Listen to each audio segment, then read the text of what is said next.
Allez messieurs, petite pause dans cette soirée de National League. On va retourner à la Tissot Arena pour retrouver notre invité comme Cam. Il s'agit de notre collègue journaliste Klaus Zog, évidemment le monsieur hockey de Watson.ch. Salut Klaus.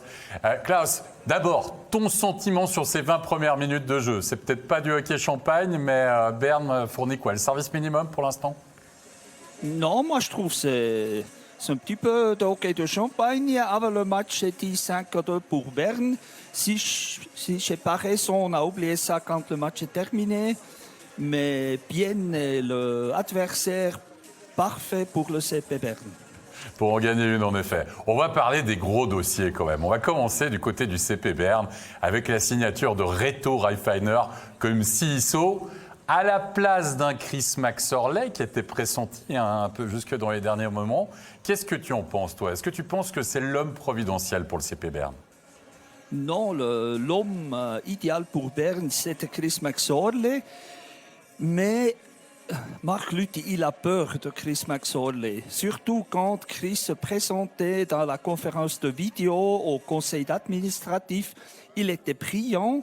Il savait plus du CP Berne que Marc Lutti de la côté sportive. Et puis, Marc Lutti a eu peur d'engager un homme si fort comme lui. Et c'est pour ça qu'il a pris plutôt un politicien comme Raffiner. Mais qu'est-ce qu'il peut apporter, Raffiner? Parce que, OK, il a eu du succès la saison passée à Davos, mais c'est qu'une saison. Il n'a pas une expérience, on va dire, comme Max Orley, quoi. Est-ce qu'on ne fait pas encore une fois, guillemets, un peu faux du côté du CP Berne? Alors, en Amérique du Nord, on fait un house cleaning quand il a eu des problèmes sportifs. Donc, on vire tout le monde et puis on prend les nouveaux gens pour établir une nouvelle philosophie. À Berne, on a deux chefs des sports qui n'ont pas réussi. Et puis encore en dessous, on met encore un troisième chef des sports. Ça coûte beaucoup d'argent et puis ça bloque le développement. Et puis, je ne vois pas Raffiner être capable de bouger les choses à Berne, parce que Berne, c'est comme un gouvernement des sports, comme un Bundesamt du hockey. Et puis là, ce sont les structures qui vont le former. Et ce n'est pas lui qui va former les structures. Alors on va parler de structure, mais cette fois-ci de la nouvelle National League SA, puisqu'ils ont communiqué récemment sur l'augmentation du nombre d'étrangers à 7. On avait parlé de 10. Ça sera pour la saison 2022-2023. Qu'est-ce que tu en penses, toi, de cette augmentation des étrangers? Bon, c'est tout simplement une connerie sportive, une connerie financière, une connerie pour l'image du hockey, une connerie pour la formation des jeunes.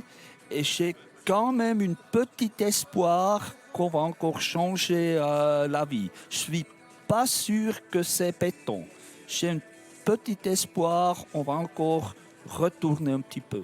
T'as un petit espoir. Ça veut dire que, parce qu'on sait que les joueurs se sont prononcés en étant contre, que le public a dit, les supporters aussi, que c'était pas ça, l'équipe nationale aussi. Mais pratiquement parlant, l'équipe nationale, la fédération n'a plus rien à dire. Il y a encore les joueurs.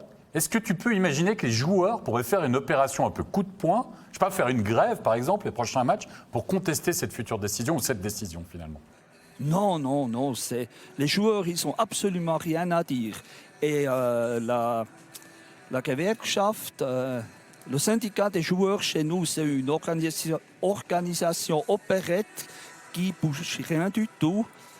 Les dirigeants des clubs sont devenus tellement arrogants dans ces dernières années parce que ça allait tellement bien. Ils ignorent les joueurs, ils ignorent les médias, ils ignorent le public. Mais attention, il y a encore les sponsors. Et dans ces prochains mois, on doit négocier un nouveau contrat de télévision et on essaye de récupérer de nouveau 35 millions par année. Et là, à la table avec ces messieurs-là, je pense on va parler Tacheles. Et puis peut-être là, on peut encore changer quelque chose. À voir ce que ça va donner. Wait and see. Merci beaucoup, Klaus Zog. On se réjouit bien sûr de te lire tout prochainement dans ou sur watson.ch.